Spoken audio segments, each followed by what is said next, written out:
nang magsimula ang reality show na Anak Ko Yan, kung saan magpapakitang gilas ang aspiring child stars at kani-kanilang magulang. Silipin ang studio ng programa sa chika ni Aubrey Carampel. Welcome to Anak Ko Yan Studio. Dito. Ang host na si Jeneline Mercado at ang mga coach na sina Dulce at Rochelle Pangilinan ang nag-tour sa amin sa studio ng pinakabagong parent-kid reality show na Anak Ko Yan.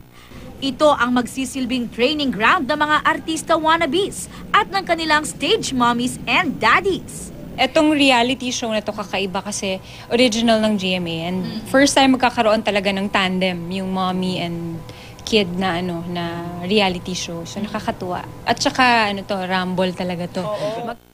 Inilibot kami nila Jen mula sa living room, dressing room, Pag may makeup, pagsusuot ng mga costumes, tapos pag-aayos ng buhok, dining area, at music room. Ang buong studio napapalibutan ng mga one-way mirror, cameras, at microphones para i-monitor ang lahat ng kilos ng mga parent-kid tandem. Hindi lang sila na-judge based on their performances, based on their talents, pati sa attitude na rin. Kung paano in-handle ng mga magulang yung mga anak, gaano kakukulit yung mga bata, makikita talaga lahat.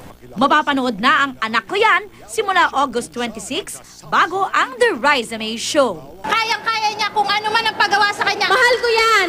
Dahil anak ko yan! Aubrey Carampel updated sa Showbiz Happenings.